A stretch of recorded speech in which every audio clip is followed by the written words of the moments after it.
Oğlum, atın gel. Gel. Gel ya oğlum.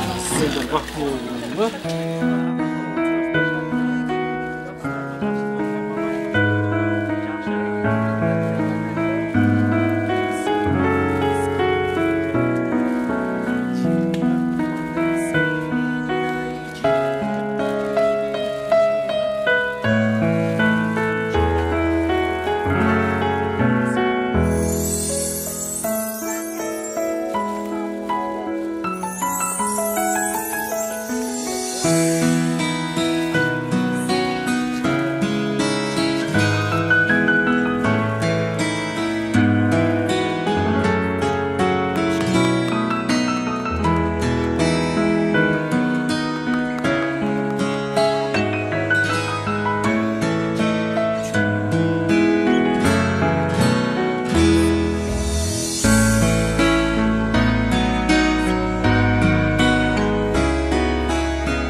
Bugün şu mayramlar menen hurmatlı prezidentimizdin atынан, Сооронбай Шариповичтин атынан, ana şaардык мэриянын атынан, жалпы эле шаардагы ата-энелердин атынан силерди бүгүнкү майрамыңар менен куттуктайбыз, а? Силер бактылуу болгулагын, келечегиңер кең болсун. Мына силерди тарбиялап аткан, эжекеңерди кубандырган, акыл эстүү балдардан болуп чоңойгулагын. Biz sizlerді жақсы көрөбүз, sizlerді урматтайбыз, сыйлайбыз, sizlerге жардам беребиз, sizlerге біз жақсы шарттарды түзүп бергенге аракеттерди кылабыз. Макулбу? Мына силер окуганга, кийингенге, тамак ичкенге біз дайыма силерди мындай жардам берип турабыз. Батырбы? Ошон үчүн силер эмне кылышыңар керек? Только жақсы акылдуу болуштур, жакшы окугула да. Şu keleceğiniz keng olsun da daima şu жақсы günlerde oynatın.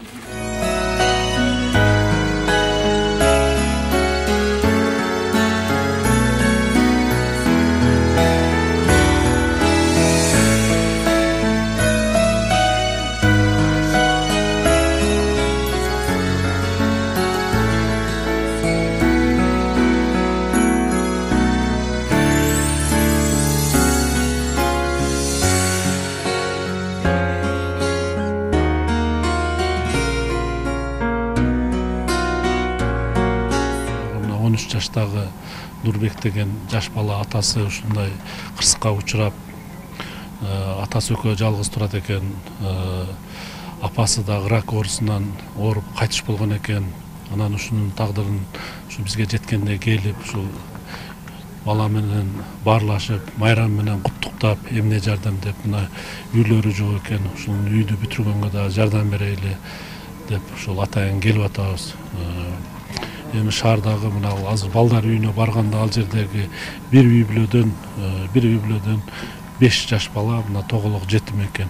Аларга дагы ушул биз ушул мына курулуш компанияларынан берилген үйлөр бар эле. Биз ошонун бирөөсүн ошо тоголок жетим балдарга берели деп чечтик. Жардамга муктаж үй бүлөлөрдү аныктап, атайын мына соцсачта берген тизме менен шаардагы бардык мекеме ишкананын жетекчилери ушу мен өзүм баш болуп ушу 1-2 үй бүлөнү шефтикке алып, буларды ушундай майрам күндөрү эле эмес, башка күндөрү дагы эмне жардам керек болсо ушул дайыма ушулардан кабар алып жардамдарды берип турабыз да. Бүгүн дагы ушул балдарды куттуктап, бизди кубандырганы мына Ош шаарында ушу ойлоп табуучулар жана роботторду жасоо боюнча балдарыбыз барып республикадан супер чемпион деген наамды утуп келди. Бүгүн ушул жакшылыктан баштап ушу балдарды куттуктадык. Мына балдар үйүнө барып буларды куттуктадык. Ушундай тизме боюнча шаардагы жардамга муктаж үй бүлөлөргө дагы колдон келишинче ушул баардыгына жардам берип атабыз да.